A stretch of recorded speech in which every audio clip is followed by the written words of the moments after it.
right. Welcome, everybody, to your first panel of the day. I am so personally excited to be able to welcome cast members from Deep Space Nine. Anybody who's been following along with Roddenberry Podcast knows that on Mission Log, we have just wrapped up our coverage of DS9. So this is fantastic. First of all, thank you. Welcome, everybody, from various parts of the world. Max, for calling in from far away. Really pleased to see everybody here. Thank you, and thank you all for supporting Hollywood Food Coalition by your presence. Really appreciate it. So, listen, I want to kick things off by mentioning something that you may or may not know. A couple of weeks ago on Twitter, Deep Space Nine starts trending. Just out of nowhere. Deep Space Nine, right up there with whatever else, COVID or Free Britney or whatever else people are talking about. Deep Space Nine is hot again. And I'm just curious, do you have any thoughts about kind of present day relevance about that show? Is it nostalgia that people just sort of get on a thread, get on a tear talking about DS9? Any thoughts about that? Well, if no one will jump in, I'll start. I'm sure other people have better reasons, but mine is this. Star Trek has always been about hope, and so during this COVID time, this pandemic around the world, hope is a good thing to have. And further, I think Deep Space Nine, unlike the other shows, is really about interpersonal relationships, how people deal with each other, which is something we're all having to learn to do, especially having being forced to stay home and not getting out as much as we used to. So perhaps that's the attraction for our show. But I'm sure other people have better ideas. I think that's absolutely true, but I also think it's about comfort, shows that people grew up with and can come back to. And our show, I just watched some episodes, it wears well. It's still, very timely. So I think that's a reason they go back to it. And there are a lot of characters that people can live through and see themselves in the story in many different ways. There's a lot of diversity in the cast, and I think that's a reason as well. And also, I think it helps. You remember how when we were first on, we would get bumped, or we were on at 3 o'clock in the morning, and so people trying to keep up with us, it was like, it was a guessing game. And I think on Netflix, suddenly there we are, and people can, just settle in and watch the whole thing. Yeah, binge it the way it binges right. Well. It's true. But it was like, why did that happen? Out of what? Why? I saw that and I couldn't figure it out. Well, and I wonder, there was a major anniversary that just came up, 29 years since the premiere, which is interesting to me because it seems like, yes, that show is long gone as far as production goes. And yet it carries on for all of you because you're this family who gets to see each other at conventions. You have this loyal fan base. Does it feel like it never actually ended in that respect? Yeah. 29 years. Yeah, kind of great. To your first question, DS9 has legs. And it's an interesting thing that it was written by people who remained the top writers in television and have gone on to write so many other groundbreaking and favorite shows. And it is still the favorite show of so many other current writers in television because of story. And Ira had mentioned I think it was like the 5th season, that he thought that as the internet grew and that streaming got to be a thing, because we were just hearing about that it would have the kind of legs that it has now, because people would get to, as Nana said, binge it and watch it all at once and really grasp the story in that committed way. And any topic you ask about that's current, DS9 has. Black Lives Matter, empowerment of women, all of it. I want to come back to something that Nana mentioned a moment ago. You said that you were recently watching episodes. And I'm curious what those are, but I'm also curious because a lot of actors, for many good reasons, don't rewatch their performances. And I'm curious what you were watching, what you took from it, and anybody else here if they have done or will do the same. Well, as I have conversations with different people, I go, I want to go back to that show. I was talking to Brian Fuller. So was it Darkness and Light? Mm. That it was his story concept. And I went back to see it as because we were having a conversation about it, or someone mentions a show that they enjoyed. I go back and see it and go, how does that hold up or what? And that will push me back to, and then I'm impressed all over again with the performances I see and go, oh my God. I mean, people like Andy, what he did, and the things that people discovered about his performance 20 years later that no one really noticed at the time. It's like amazing. Thank you, Nina. It's true. Anybody else? Have you watched? I'm one of those actors who doesn't watch his performance, but doesn't mean it isn't being seen in my household. My wife Kitty watches it frequently when she's ironing and comes in and tells me what the episodes are about. But um, I haven't seen the show in a very long time, and perhaps like Nana, I should go back and see it. When I do catch it, when Kitty's ironing, little bits and pieces, I agree with her. I go, wow, that's an incredible performance. And then I move on to something else. But I also say, how did I live through that? How did we live That's through right. it? Unbelievable. What was that, Andy? Go ahead. No, I agree. I wondered how I'd lived through it too. I went back and watched a few episodes simply because I mean people were asking me questions about popular episodes that I'd done, like the one with Avery, the in Pale Moonlight, and I had no memory of the story, and so I figured, Jesus, I better check this out. But and having checked it out, I realized visually it was a beauty. That set was extraordinary. The and the way lighting, the it was. lighting was film noir. That helps a That's great deal. right. Hmm. That's right. It was film noir in outer space. I mean, and the performances all the way down the line. I mean, are just wonderful.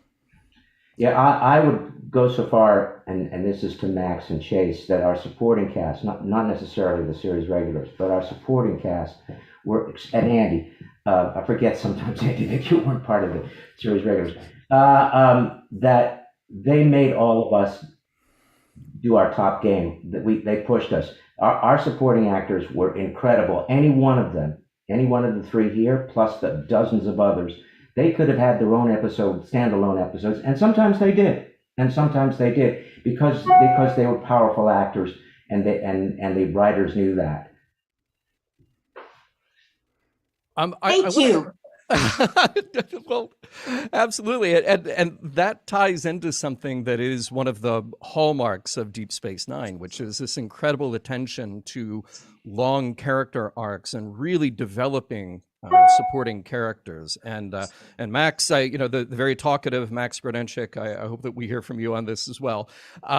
We got an interesting question at Mission Log asking, of all of these very well conceived characters on Deep Space Nine, who had the best character arc? Now, I don't want to create a fight. You are free to vote for yourself. That's fine. But I'm curious who you think when you look at the totality of the stories that are being told, or were you just focused on your own That's and an sometimes unfair surprised and question. delight? It is okay. It really is an unfair question Fair because enough. any show that lasts for 7 seasons. I mean, you can have a favorite one, of course. I mean, that's a legitimate question.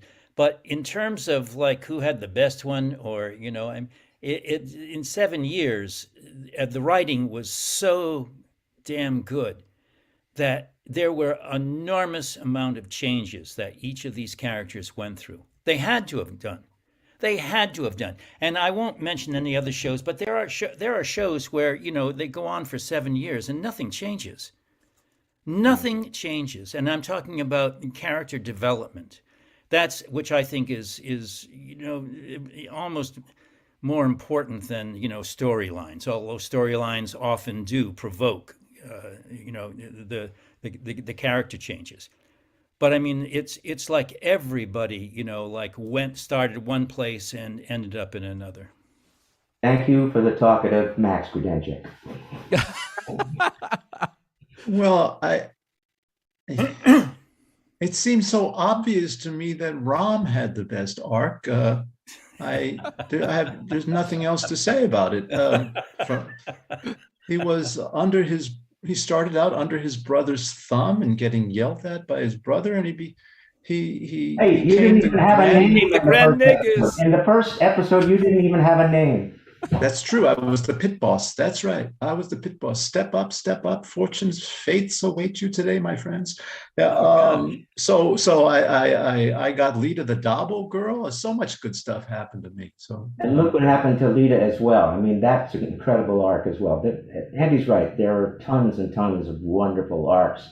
All of us went through arcs, but I'll let them tell you. I'll shut up. Everybody had great arcs, and it's wonderful that the audience was pulling for us too. How great it is to see people walk into their full potential and grow and learn. And that's the heart of Star Trek, is that a book is not its cover. And there's so much more that we see that can unfold and that can grow. Yep. Do you feel like this is a situation where the writers and producers were reacting to this, positive reaction from the audience or what they were seeing on screen? Somebody comes in who has a small part. I mean, like you just said, Rom wasn't even named in the first episode, but people are recognizing, oh, wait, this is a character with potential. Let's develop that further. Or was this sort of happening organically in the background? I mean, what do you think was driving that? You'd have to ask the writers, but I feel like the writers watched and said, this is a spice that we can add to our stew. I think they were always looking out for that. And did we get positive reaction? Did any? It was very mixed. Very mixed. It was mixed at the time. It was a very mixed reaction. So I don't know it was that so much, other than just real creativity on our writers' part.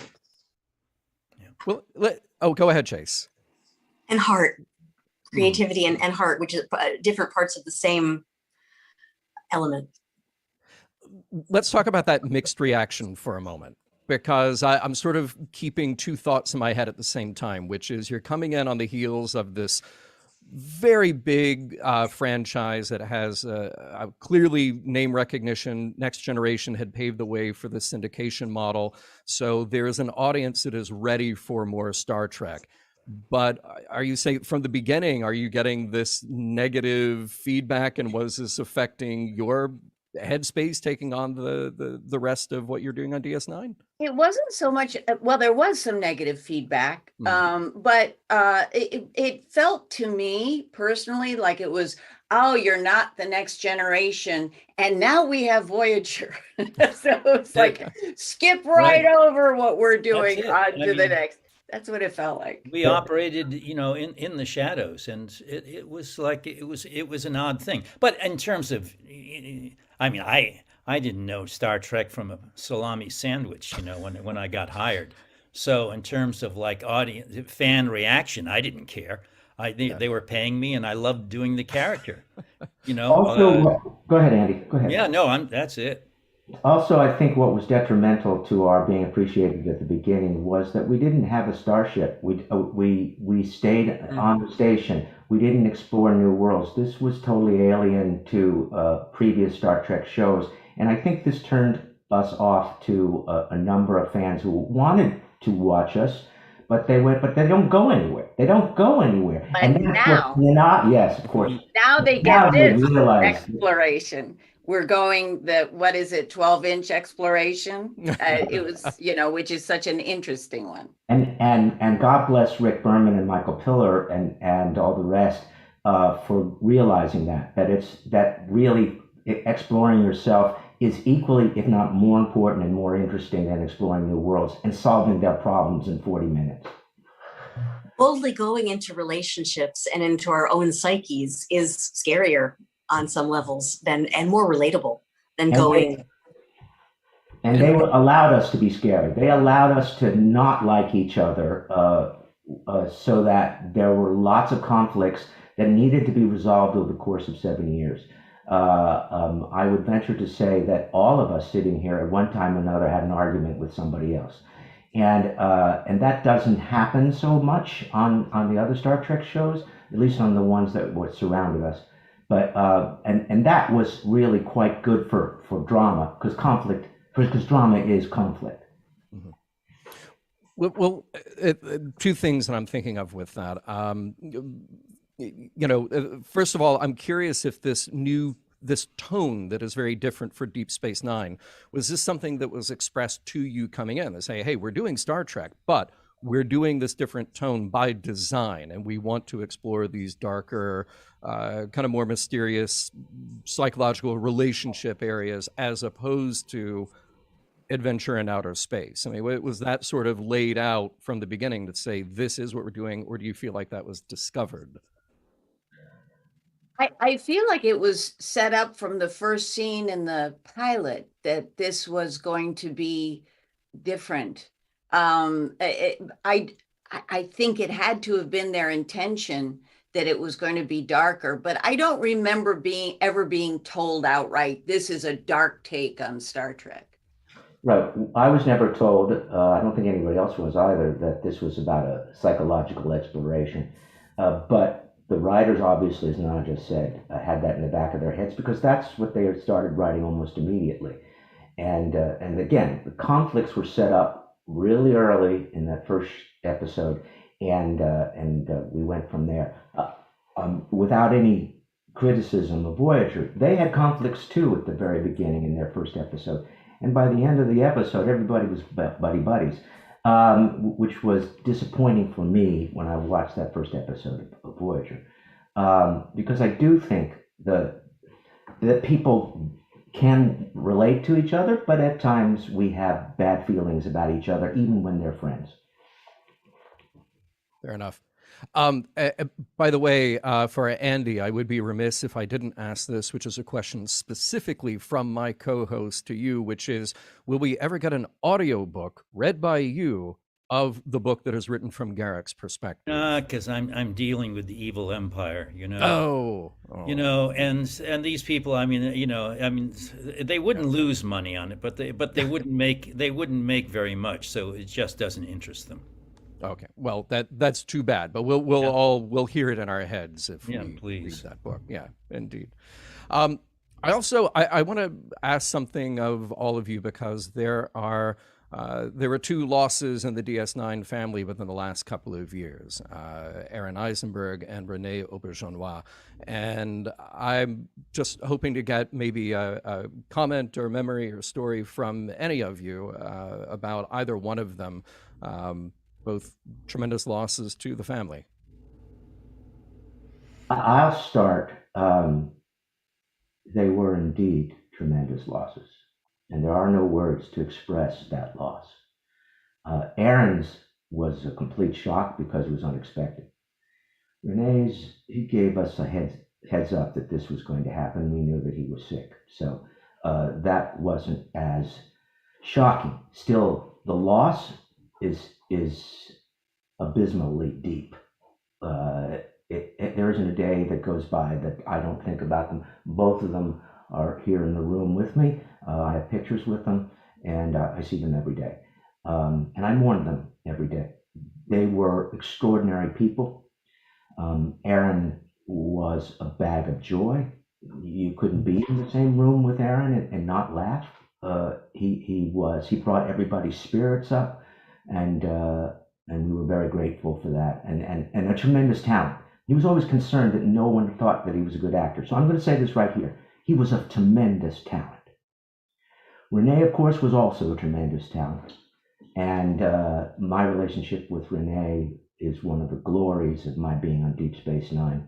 He was not only a co-worker, he was a deep, close friend. And it was always an honor to work with him, because long before I ever worked with him, he was already a huge role model for me as an actor, stage actor. And to work with him shoulder to shoulder, or close to shoulder and shoulder, Was an honor, and I miss him greatly, both of them. That's so well said. And it's such a huge, it's like a sucking in of the air in the room to think that these huge energetic forces, both of them, had such personal energy and charisma and force. Either one of them walked in the room, you could not ignore them or not be aware that the room changed, and that they're not here is everything that Armin said. And Deep Space Nine was the light of their lives, and the fans' reception to them was such a joy. I know for Aaron, it was delicious to him.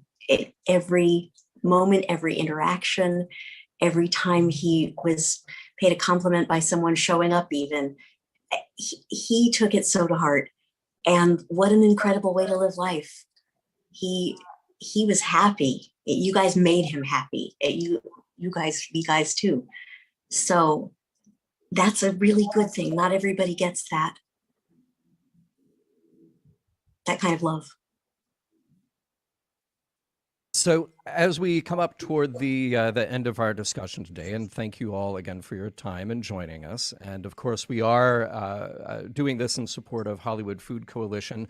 Armin, I know that we will see you a little bit later today to also talk about Trektivism, activism, and you'll be talking about PanCan. And I'm just curious, wanted to go around and hear if there are any other charities or initiatives that you are currently involved in, and we'll start with you, Nana, and we'll go around. And I believe that our friend John Billingsley is going to wrap us up in a second. I support Doctors Without Borders, and I've done work for MS. My brother had MS. But Doctors Without Borders, certainly because Sadig and Andy and so many others really brought it to the forefront of my understanding what they do. And Renee was, he was a beast. He was a beast with it. So certainly in his honor as well. Yeah. Chase, obviously, I know that you are heavily involved with Pop Culture Hero Coalition. So thank you. Yes. In 2013, I founded Pop Culture Hero Coalition, which is the first ever nonprofit to use Star Trek, Star Wars, and other stories we love to teach mental health skills.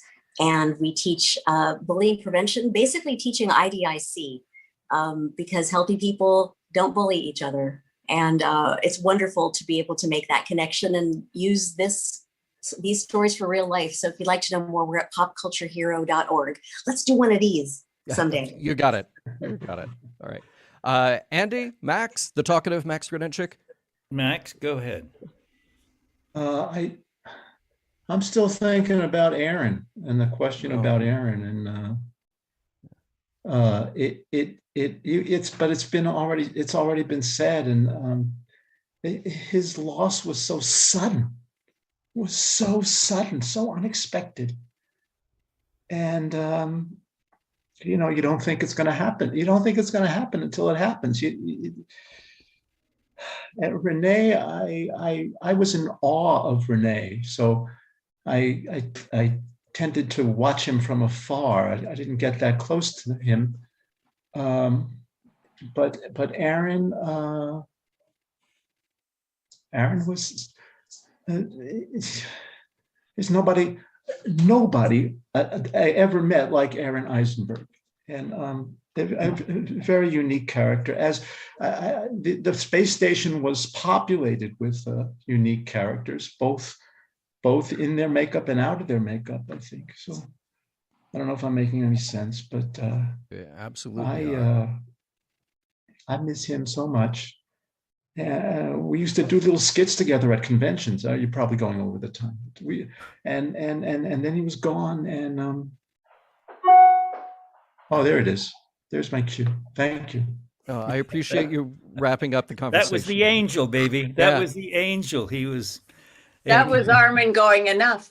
No, thank you, Max. I really appreciate that. Thank you for sharing that. And John, I believe you've dropped in with an update. Yes. I have. Thank you all, first off, for being part of this. My love is boundless.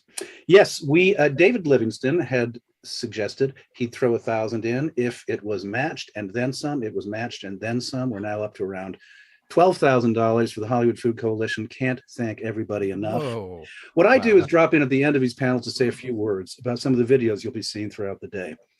In addition to serving an amazing meal, wait a second, I'm ahead of myself by one speech. Your donations. Take two. Thank you. This is the kind of shit that got Enterprise canceled. Yeah, thank God it's not live. Your donations help us pay our rent, pay for the vans we use to rescue up to 2 million pounds of food a year, pay for staff salaries, kitchen supplies, and so much more. Coming up next is a video we made a few years back, pre-COVID, when we served a sit-down meal every day. It's an intro to our community dinner pillar. We have multiple pillars. It makes up the edifice that is the Hollywood Food Coalition. Stick with us today. You'll learn a lot more. I was told to wear a tie. Here we go. Very nice, John.